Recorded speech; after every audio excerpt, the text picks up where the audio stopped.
Bonjour, aujourd'hui je vous raconte la fabuleuse histoire de l'emblématique rabbin d'Australie d'après-guerre, le Rav Chaim Gutnick. Le Rav Gutnick est très apprécié, non seulement pour ses enseignements profonds et intéressants, mais également pour son talent d'allocution et son subtil sens de l'humour. Il est appelé par des gens de tous bords sur des vastes sujets et tellement populaire. Mais il y a un problème. Le Rav Gutnick constate que les gens ne changent pas. Ses fidèles restent les mêmes, année après année. Il décide d'aller voir le rabbi de Lubavitch à New York pour lui parler de ce problème. Il dit au rabbi, « Rabbi, des milliers de discours, tellement de gens émus par mes paroles, mais aucun changement concret. Je rate ma cible. Peut-être devrais-je arrêter ?» Le rabbi lui dit deux choses. Dans un premier temps, sache qu'une parole qui sort du cœur, d'une manière sincère et passionnée, il est évident qu'elle pénètre le cœur. Et il va avoir un changement, tôt ou tard, d'une manière ou d'une autre, même si tu ne le verras jamais. Mais le rabbi lui dit, si tu veux voir le changement, constater l'évolution de tes fidèles, alors là, je t'invite à faire comme moi.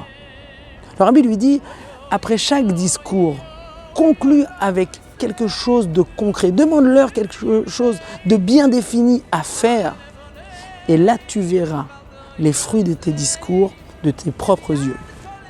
Le Rav Gutnick est très impressionné par les paroles du rabbi. Il décide de mettre en œuvre tout de suite le premier Shabbat. Dès qu'il arrive à Melbourne, c'était un Shabbat bar mitzvah d'une personnalité importante de la communauté.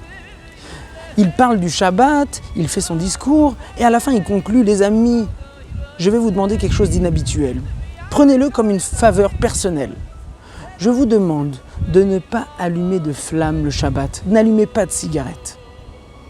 Un Shabbat, plusieurs Shabbats, comme vous vous sentez capable. Mais faites-le.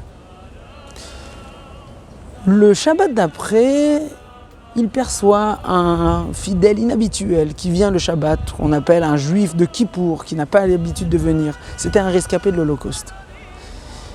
Et il lui demande, au bout de quelques Shabbats qu'il vient, pourquoi il vient. Il ne fait pas le Kaddish, c'est pas quelqu'un de pratiquant. Qu'est-ce qui s'est passé tout d'un coup?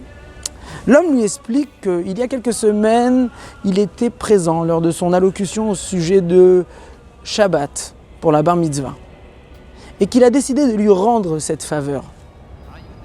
Arrivé dans son bureau, le Shabbat d'après, il se sentait plus ou moins ridicule de travailler, de s'asseoir devant son ordinateur, mais de ne pas pouvoir fumer à cause du Shabbat. Il décide de se rendre à la synagogue. La semaine d'après, il réussit à finir son travail le vendredi afin de pouvoir observer le Shabbat. Et le troisième Shabbat, là où il parle au Rav Gutnick, il lui annonce la merveilleuse nouvelle qu'il a commencé à faire le Kiddush tous les Shabbats. Voilà une merveilleuse histoire qui nous montre comme quoi une petite action qui a l'air souvent insignifiante peut engendrer des modifications majeures et ouvrir des portes qu'on ne pourrait même pas imaginer. Shabbat Shalom.